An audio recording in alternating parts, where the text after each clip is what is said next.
বন্ধুরা আসসালামু আলাইকুম। আমি ডাক্তার ফারুক হোসেন। আমি পেশায় একজন পল্লী চিকিৎসক। আমি আজকের আপনাদের সামনে বিশুদ্ধ খাদ্য গ্রহণ নিয়ে আলোচনা করতে চাই। বর্তমান সময়ে পৃথিবীতে যেটি খুব বহুল আলোচিত বিষয় সেটি হচ্ছে আমাদের খাদ্যের ভেজাল। অর্থাৎ আমরা যে খাদ্য গ্রহণ করি না কেন সেখানে কোনো না কোনো কেমিক্যাল, হরমোনাল প্রোডাক্ট তার ভিতরে বিদ্যমান। ইদানিংকালে যেটা দেখা যাচ্ছে যে খাদ্যের ভিতরে ক্লোরিনের মাত্রা বেশি, সীসার মাত্রা বেশি, মাইক্রোপ্লাস্টিক বেশি। মাইক্রোপ্লাস্টিক বলতে আমরা মনে করি যে প্লাস্টিকের মনে হয় কোনো একটা অংশ। মাইক্রোপ্লাস্টিক অতি ক্ষুদ্র কণা, মানে যেটা স্বাভাবিক চোখে তো দেখা যায় না, মাইক্রোস্কোপ বা অণুবীক্ষণ যন্ত্রের মাধ্যমে সেটা দেখা যায়। আমরা সে আলোচনায় না যে প্রাথমিকভাবে আমরা যে খাদ্যগুলো গ্রহণ করি প্রতিনিয়ত আমরা আমরা বাঙালি, বাংলাদেশে বাস করি। নিয়মিত আমরা বেশিরভাগ ক্ষেত্রে ভাত, রুটি এগুলো বেশি খাই। ভাতটাই বেশি খাই।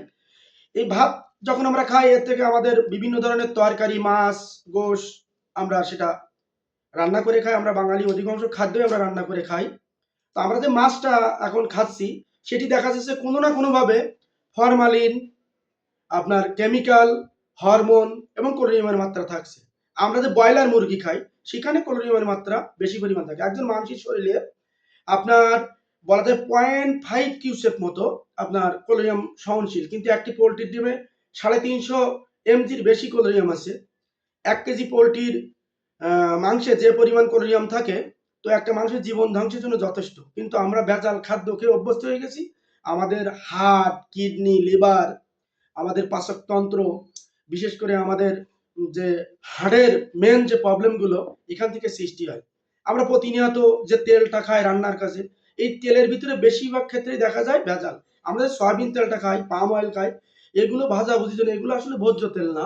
যদিও আমরা রান্নার কাজে সয়াবিনকে ব্যবহার করি, সয়াবিনকে বলা হয় আধুনিক জামানার কেমিক্যাল, যেটা আমরা প্রতিনিয়তই খাদ্যের মাধ্যমে গ্রহণ করি। এ থেকে আমাদের শরীরে বিভিন্ন ধরনের সমস্যা সৃষ্টি হয়।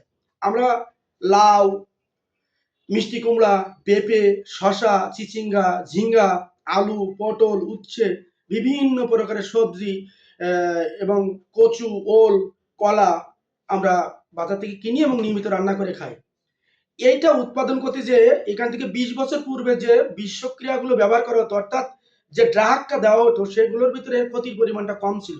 এখন অধিকাংশ ক্ষেত্রে দেখা যাচ্ছে হরমোনাল প্রোডাক্ট ইউজ করা। হরমোন সমস্যাটা কি? হরমোনে আপনার আমার শরীরে গ্রোথ বৃদ্ধি করবে, হরমোন পচনশীলতাকে রোধ করে, পাশাপাশি ফরমালিন তো আছেই।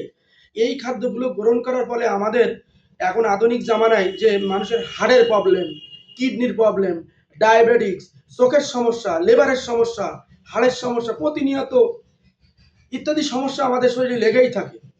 এ থেকে পরিত্রাণের জন্য যদি আমরা সুস্থ জীবনযাপন করতে চাই, আমাদের অবশ্যই ভালো, সুষম এবং পরিচ্ছন্ন খাদ্য অবশ্যই গ্রহণ করতে হবে। এর বিকল্প কিছু নেই। সেক্ষেত্রে আপনি ব্রয়লার মুরগি থেকে আপনার বেরিয়ে আসতে হবে। বাসায় আপনি মুরগি পালবেন, হাঁস পালবেন, সেটা আপনি জবাই করে খাবেন। দেশি মুরগি, হাঁসের ডিমটা খাওয়ার চেষ্টা করবেন। পুকুরে মাছ চাষ করবেন। পুকুরে মাছ চাষের মাধ্যমে আমরা সুষম খাদ্য বন্টন নীতিতে অবশ্যই আমরা চলে যেতে পারবো এবং এর থেকে আমরা যে ক্লোরিয়াম এবং সীসা, মাইক্রোপ্লাস্টিকের হাত থেকে আমরা বাঁচতে পারবো।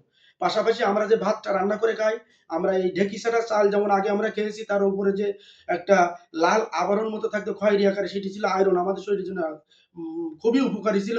আমরা যে সাদা ভাত খাই, অর্থাৎ প্রসেসিং যে চাউলটা খাই, এটা আসলে রান্না করার পরে জেলের আকারে আমাদের বডিতে যায় এবং গ্লুকোজ আকারে আমাদের বডিতে ফ্যাটি লিভার সৃষ্টি করে।